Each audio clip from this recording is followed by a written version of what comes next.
In the past years, many different documentaries have been released, featuring men like Pablo Escobar or El Chapo, who are known as some of the biggest drug lords in the world.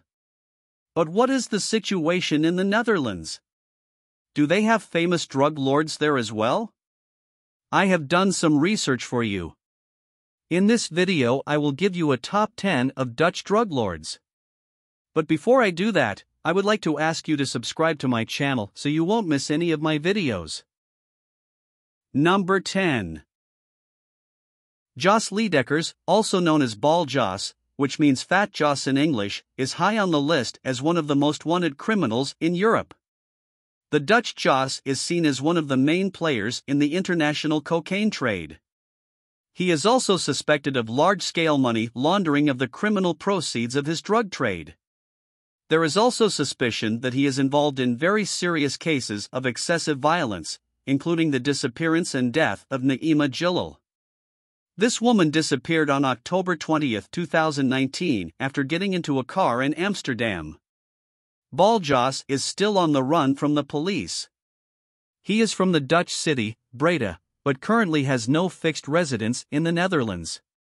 The suspicion is that he is staying in Turkey. The police have offered a reward of €75,000 for the decisive tip that leads to Bal Jos. Number 9. John H. from St. Willibord is a big name in the world of drug trafficking. John led the notorious West Brabant York gang in the 90s. He was released in 2007 after 11 years in prison for exporting ecstasy and cocaine. In trendy discotheques in cities like New York, London and Tel Aviv, people eagerly snapped up his pills. On December 20, 2017, he was caught red-handed in a drug deal with English undercover agents in a hotel in Scheveningen. In total, 8 suspects were lured into the sale of 50 kilos of cocaine for export abroad. John has earned the nickname The Teacher because he once studied to be a teacher. He was sentenced to 7 years in prison, which he is still serving at this time. Number 8. Pete Costa, 50 years old, had been living a luxurious life for years due to his dealing of thousands of kilos of cocaine. The drugs entered through the ports of Rotterdam and Antwerpen. The Rotterdam criminal was also making preparations for new, large drug transports. He wanted to bring a megabatch of 25,000 kilos of cocaine from South America to the Netherlands in one go with the help of a Colombian cartel using their own boat. In encrypted emails, he communicated about the smuggling of large batches of drugs, and photos of blocks of cocaine were shared. This is how the police were able to arrest him. These emails also revealed that he was building so-called torture containers in the Wasplantage. Pete Costa allegedly had these containers set up after he was robbed of tens of millions. He was sentenced to 15 years in prison in April 2022. Number 7. Klaas Bruinsma is known as the first godfather of organized crime in the Netherlands. By the end of the 1980s, Klaas Bruinsma was the largest drug dealer in Europe. His organization was turning millions of guilders a day. Bruinsma was able to stay out of the reach of justice and was well aware of the police's activities. He had contacts with corrupt police officers and customs officials. Klaas wanted to leave the business, but his greed, cocaine addiction, and mental health issues meant otherwise. On June 27, 1991, the dominee was shot in front of the Hilton Hotel in Amsterdam. It was likely a revenge attack, although the exact circumstances and motivations were never officially determined. Number 6. Stanley quickly gained notoriety in the underworld, especially because he escaped from the prison of Scheveningen twice and once from the prison in Arnhem. He began his criminal career as a robber. At the time, he was the leader of a gang of 30 men who made the Netherlands unsafe in the 70s. In the 90s, Stanley, together with Mink Koch and Jan Vreemer, seized power after the liquidation of Klaas Bruinsma. Together with Mink Koch and Jan Vreemer, he took control of the drug industry. The trio earned millions with the trade in ecstasy. On February 21, 2011, Stanley was shot 37 times with an automatic weapon in his car and watergraph smear. He died on the spot. Number 5. Hendrik Ramy, a Dutch Surinamese, chose the quick money. In the early 90s, he was at the peak of his power as a drug baron. In 1993, he was arrested on suspicion of smuggling thousands of kilograms of hashish from Morocco. However, he was released after 1 year because the Public Prosecution Service had forgotten to report that it had carried out surveillance operations. In 2004, Ramy was arrested again in Spain on suspicion of thousands of ecstasy pills. After Ramy was extradited to the United States by the Spanish authorities, he was sentenced in 2006 to 20 years in prison. On January 19, he was released and flew back to the Netherlands. There he was immediately arrested again because he had to serve 14 months for his conviction in 2001. He has been a free man since June 2022. Number 4. Chetan G., the Schiedam drug baron, is a key figure in Dutch cocaine smuggling. He was arrested in 2014 in Rotterdam, and in December 2016, he was sentenced to 12 years in prison for smuggling almost €500 million worth of cocaine with his gang. He was present for the proceedings, but did not attend the verdict and was nowhere to be found. He had cut off his ankle monitor and fled to Turkey.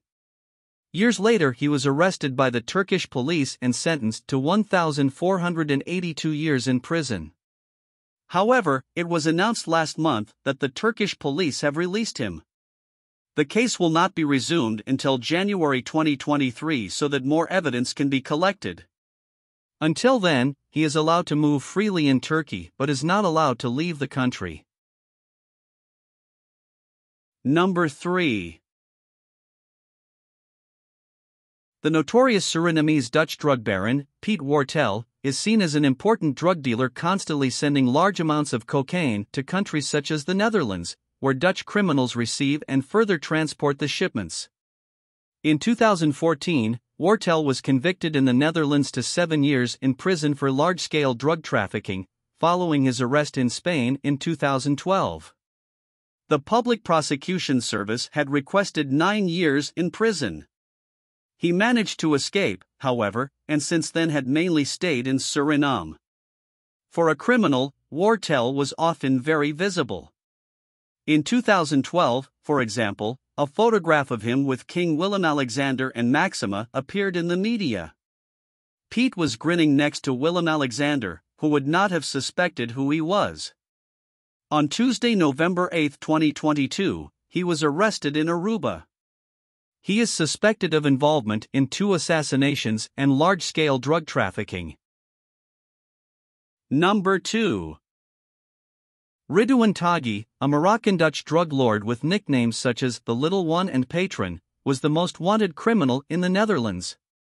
He was a key figure in the cocaine trade and suspected of giving orders for a series of assassinations.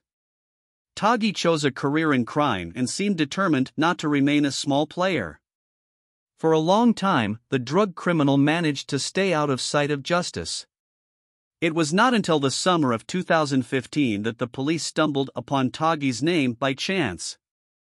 It appeared in an investigation following a major weapons discovery in Nieuwegein. A Utrecht criminal who felt threatened told the police that Ridouan Taghi was a major player who smuggled 1,000 kilos of cocaine into the Netherlands every month. He also said that Taghi had people killed. Ridouan fled to Dubai and was arrested there on December 17, 2019. The Public Prosecution Service demands life imprisonment for Ridouan Taghi. The criminal case has not yet been concluded. Number 1. Cobus Lors imported heroin, ecstasy, hemp, and hashish from Nigeria, India, and Morocco to the Netherlands. According to the justice system, he made millions from it. In 1995, Cobus was convicted of drug trafficking and sentenced to 12 years in prison. On appeal, This was even increased to 15 years and a fine of €1 million. He served his sentence in the extra security institution in Voot, but after 5 years he went on a hunger strike. Kobus stated that he wanted to be transferred to another prison, but this did not happen because the Criminal Intelligence Service had received a tip that he had escape plans. In 2003, the Gypsy King was released on parole. He was then suspected of the murder of his son-in-law, John Wasink, in 2014. Wasink's body was found wrapped in a blue tarpaulin in the Mark Canal near Breda on July 28. A few days earlier, he had been shot dead in his bedroom in the caravan on his car dealership in Roosendal. Kobus denied that he had murdered his son-in-law. Kobus passed away in 2019. He had suffered from severe lung cancer for years. His death resulted in the criminal case going nowhere. Which Dutch drug lord do you think is the biggest? Let me know in the comments. Thanks for watching. Please subscribe to my channel and click the bell so you don't miss any of my videos.